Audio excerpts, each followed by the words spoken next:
Hello people of YouTube, my name is Brad, this is my channel Animate Orange, and this week in 3D Metal Model News. A couple of new things from Fascinations. Their Coming Soon page is back on MetalEarth.com with a couple of new models. We've been talking a lot about possible Star Wars models coming up. They've released a lot lately. I'm almost happy to say, for those of you who aren't huge Star Wars fans, that the two new models are not Star Wars. They have a, forgive me if I get this wrong, Baron von Richthofen Tri-Wing Fokker, I believe aka the Red Baron, is a Tri-Wing Red Fokker plane. It is a wonderful looking model. Did a little bit of poking around on this one because I thought it was the Red Baron, and everything I'm seeing on the Google search saying this is the Red Baron plane. There's obviously lots of red detail in this model. It's a very solid looking construction, although the kind of thin boxed frame pieces in between the wings look like they might be a bit of a challenge to put together. I seem to have developed a technique that works fairly well on those. One thing that does stand out is, well, it has guns hidden in there with some detail and coloring to it, but the propellers are actually kind of wood grained, it looks like. I thought that was a nice little detail. The other thing that's showing up is an in-color shuttle Discovery. Now, Metal Earth has had a number of shuttles for quite a while now. Basically the same shuttle with different names on them. They have Discovery and several others. But this looks to be a upgrade, a improvement and redesign, not just the same shuttle slapped with some color. For one, if you go back and look at the older Discovery, the silver version is listed as an easy model. The newer one is listed as a moderate. And I've actually taken the time, if I can find it here, to do a comparison of the two different shuttles. The new one, they've just got one angled view of it, kind of shooting off with you looking at the rear end. There's no 360 view, there's no different angles of it. But I was able to find a similar angle of the silver version. And obviously right off the bat you can tell there is a lot of color involved. One of the first things that caught my eye beside that was looking at the thruster cones at the back, and they are actually cones compared to the silver version where they're just cylinders. The newer ones, the new redesign actually has them as cones, and the smaller ones, the area around that has been improved. There's more of a design to it. You've got the little piece hanging off on either side, whereas the original was just a kind of generic roundish piece with some folded in flap areas right here. This is actually designed a lot better.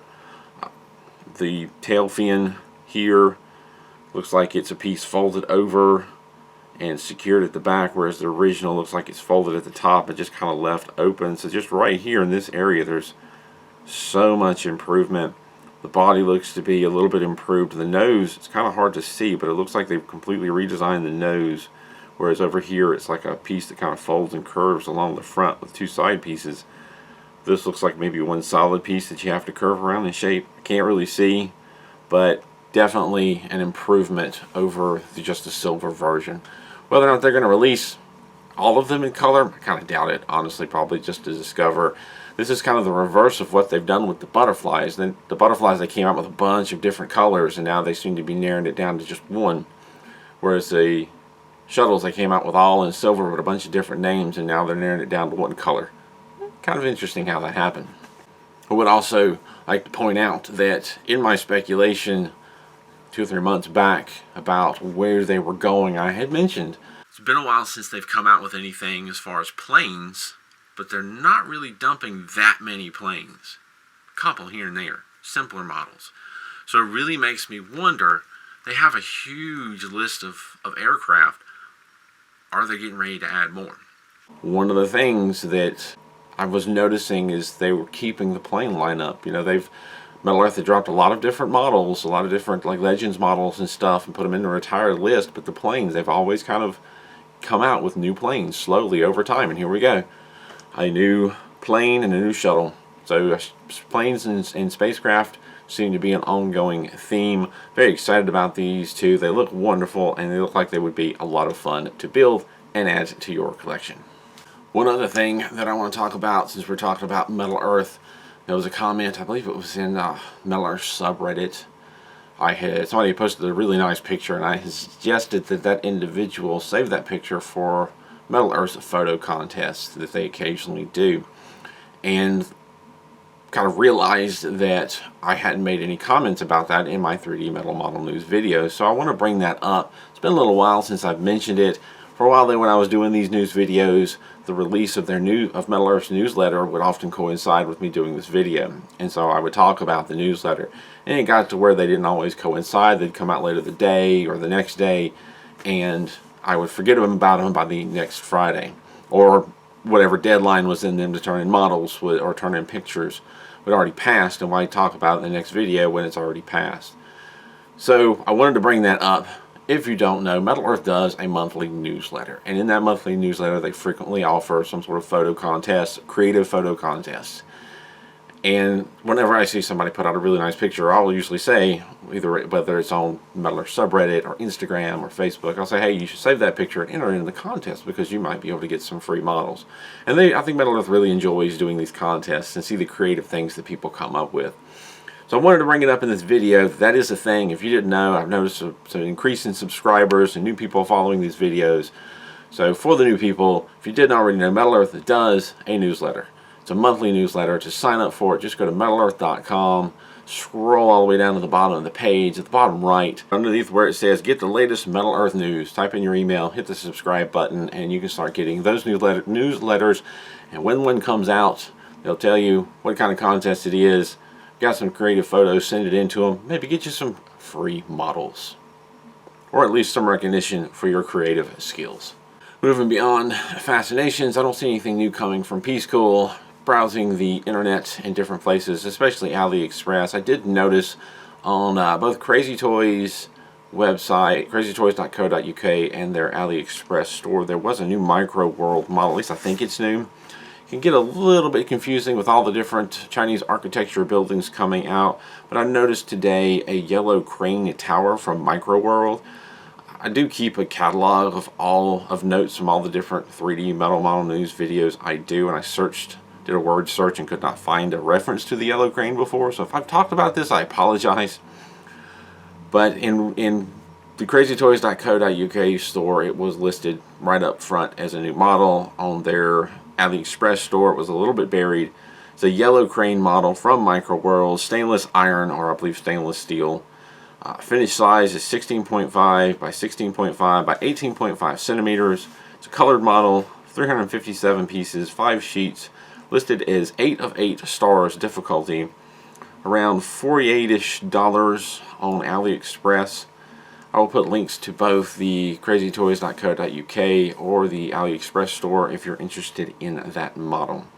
Speaking of AliExpress, last week I had talked about some music boxes on another newer store that I had found over the 11/11 sale, and someone in the comments of the last video pointed out that these models are available, or at least a lot of them are available on Tri-M Specialty Products. And when I was doing the research for that video, I remember seeing a bunch of models on Tri-M, but when I looked, they didn't seem to be the same, or at least I couldn't find the same. So I may have made an error. I'm only human. This individual who pointed this out says that those models were actually Micro World models. It's just for whatever reason in this AliExpress store not listed as that. And when I followed their link, I did see, I think the one thing I was looking for that stood out was the Michael Jackson one. I thought that was really interesting, and I don't remember seeing Michael Jackson before. So I put a link in the description for the Tri-M store link to the music boxes, so you can get them through there as well. And I apologize for any miscommunication I may have made last week. Speaking of sales on AliExpress, not too long ago there was the 11/11 sale, and they are already gearing up for a Black Friday sale, since that is coming up very soon. I did notice a few of the stores that I follow and look at do have a Black Friday sales page. Again, I will put links to those in the description down below if you wanted to check out and see if there's some models you didn't get on the 11/11 sale that you want to try and get now. It looks like Funny Model Store has a page, Magical Model Store, New York Model Store and Laugh and Learn Toy Store. The Laugh and Learn is the one that I talked about last week with the music boxes. Of all the stores that I follow, they are one that doesn't primarily do 3D metal models. They have a lot of other things. So their Black Friday store, you're going to have to kind of hunt through to find any 3D metal models. And again, hunt around, check out different stores and compare prices. When I did the 11/11 sale, I wasn't able to find any great deals, just some mediocre ones. Though there was somebody who commented on the last video saying that they were able to actually save up to like $20. So shop around, collect some coupons, and there's links in the description down below where you can see some of the stores, Magical Model stores I've actually ordered from before and had success with. The rest of them I have not. Not to say anything bad about them, and I'm not really endorsing them, just sharing the links with you. And that kind of brings us to last week's question, or last week's topic of the week. I debate whether or not I want to call it the question of the week or the topic of the week, because it kind of goes back and forth. Sometimes it's a question, sometimes it's a topic. Last week it was actually a question. The question was, what models, if any, would you want to go back and rebuild from when you first got into the hobby? This was a question that was originally posted by Christopher Thorpe, and I answered it myself, and I put the question out there for others to answer as well. And I got a few responses. Lee Kisselberg: the first one I built was the Metal Earth Apollo CSM with LM. I built it as a gift for a friend, so I wouldn't mind building it again for myself. I thought for a first attempt it turned out very well. Thanks for another great video, Brad. I have not built the CSM with LM model, but I have built just the lander, which from what I understand, the lunar lander part is the same as just the regular lunar lander. I did build that quite a while back. I did have, at the time, I did have quite a few models under my build, but I was still gathering my tools and still learning. I do want to build the CSM with LM. I'm a little worried about it because I do remember the landing module being, the lunar lander being quite challenging, some of the shapes and the cones, but I'm a lot more confident in it now, and I would like to give that model a build. So for me, it would somewhat be revisiting the build, but it would also be adding a new model to my collection because I'd be building it with some color and adding another piece. Interesting one that you brought up there. Thank you, Lee Kisselberg. Eric Barker: Darth Vader helmet was the first model that I needed to revisit. This is also the time I learned you can only change your mind once after that. St. Basil's Cathedral, I totally skipped a step and didn't realize it until I had the model almost completed. So now I have two. The only other one that I should redo is the Black Pearl, and for the same reason you described in your video, I did the Iconics Black Pearl. Love, love, love. Thanks for the channel, Brad. Darth Vader's helmet. Boy, did that one throw me for a loop. By the time I got to that one, I had over 200 models built, 200 unique models, so actually more than that, and was quite confident in my abilities. And one thing that I learned with the Darth Vader model is how easy it is to misinterpret two-directional dimensions for three-dimensional pieces. And I'm not the only one that had that problem, and I messed up in several areas. I messed up with the eyes, I messed up trying to put the helmet and the strips around the helmet, and mine needs a lot of black marker touch-ups. I did ultimately finish it. It was a pain in the butt. Do I want to revisit it? I'm not so sure about that, but it's definitely one that if I did it again, I think I could do a lot better.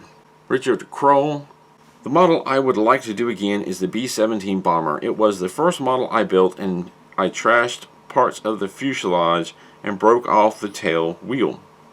By the time I got to making the engines and attaching them to the wings, I was doing better. I actually liked how it turned out, but I could do so much better now. Man, I completely identify with that, and there have been so many models where you have more than one part, and the first time I do shape some part or build some assembly like engines on an aircraft when there's 4 of them, first time I do it, turns out to be a mess. The second time is a little bit better, but by the time I get to the last one, I've got a pattern down, I've got a procedure down, and it turns out so much better. That's one of the reasons I share these videos, and sometimes I will edit the videos out and only show you the one that I did well, and kind of leave out the ones that I didn't do so well, because the point of the video is to show you how to do it. Sometimes I'll remark on that and sometimes I won't. And the amount of times that I have gotten a second model so I could finish the build, I really have lost track at this point. There are so many models dating so far back where I have bought a second time. Voyager spacecraft, either bought it a second time or Metal Earth was kind enough to send me a replacement. Voyager spacecraft was one of them. The original Enterprise was one of them. Iron Man was one of them. There are so many on this shelf behind me. Not every one. And as I've gotten farther in builds, it happens less and less likely. The most recent being the Y-Wing. Part went flying and I lost it. And I searched for it and I debated whether or not I was just going to go on without it. And I decided that no, I wanted to do that part. Because this has so much detail that I secured another model for the build. That video is coming up very soon. But there's one model back here, one of the planes. Kind of, don't even know if you can really see them all that well. There's one plane that I did 3 times. Because the first time I did it, I think I forgot to hit record on the camera. The second time I did it, I broke apart. Third time I did it, I was actually able to complete it successfully and make a video out of it. I ended up, I've got 2 of those models over there. There's a third one somewhere that's partially broken, or I may have figured a way to glue it back together. I can't remember now. There's so many models that I've gotten a second one just to be able to finish a video because something broke. But each time I build the model, I get better at knowing how to make this shape and how to make this part and how to do this thing. And Metal Earth keeps making things more complicated and more interesting and more detailed, and so I keep learning more. Thank you to everyone who commented on last week's question of the week. This week's question, or this week's topic, I do not remember who specifically asked this question somewhat recently. It does come up from time to time, and I have more or less answered it in comments and videos, but it's one of those things that I like to revisit some of these questions every now and then, especially for the newer subscribers. The question is, I was wondering what you wear on your fingers and why you wear them. Recently, not even recently anymore, probably a year or more ago, I started wearing finger cots on my fingers when I do the builds. A lot of that stemmed from when most, if not all, Metal Earth models were silver. And they were terrible about collecting fingerprints, and I do not have nice dry fingers. My hands sweat. I can wash my hands and within 20 minutes of building a model, they're starting to sweat and I'm leaving fingerprints everywhere. And it's not easy to clean them up after you're done. I had tried wearing gloves before, but they were just too restrictive and I didn't like it. Somewhere along the line, someone suggested, no, I'm sorry, I got an MU model. That's what happened. I got an MU model, a Transformers model that came with finger cots. I didn't even realize finger cots were a thing. But I tried the finger cots and I really liked them. Not loved them, but I really liked them. They were a compromise between wearing gloves and going barehanded and having fingerprints on everything. I would love to be able to find where MU gets their finger cots from and get those, because they fit well and they were fairly tough and I really liked them. I've not found the exact ones, but I do order some off of Amazon. They're not as tough, and I tend to tear them up and change them out during the build because I will just rip pieces out of them by accident or poke holes all in them. I'll put a link in the description of the ones that I get. But I ended up getting, I think it's a large Hullus large latex finger cots. I tried nitro ones. I didn't like those. They didn't stay on my fingers well. They slipped off. They were just not stretchy and just I didn't like them. The latex ones, didn't like them at first, but I didn't get large. I got a medium and they were too tight. Now that I've gotten the large, I'm fairly happy with them. But basically I wear them to try and keep the fingerprints down on the model. Now that everything's getting color in it, that's becoming less of an issue. And even the silverish ones still have some sort of paint or color on them. A lot of things, starting with, I think it was the Legends models, they started coming out with stuff that had a semi-gloss finish on it, and those did not fingerprint as easily.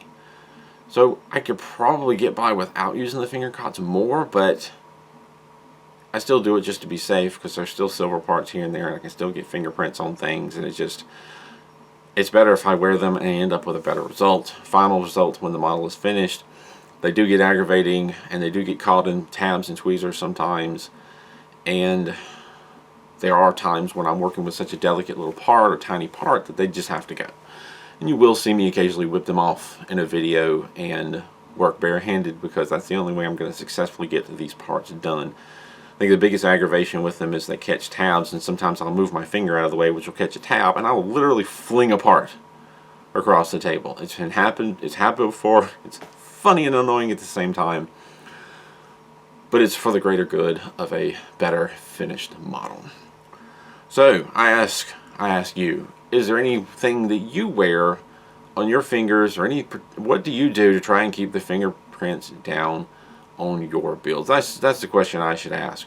Do you wear gloves? Do you wear finger cots? Is this not a problem for you? Are you concerned? Do you clean the models afterwards? How do you address this same problem that I addressed by wearing finger cots, just trying to keep the models fingerprint free and a better result? Leave your answers in the comments down below. I'm going to leave it at that. As always, thank you for watching, and thank you to my Patreon supporters for supporting this channel, and thank you to all of those who comment and interact. I do appreciate it, and I do enjoy the conversation. As always, again, thank you for watching, and keep on keeping on.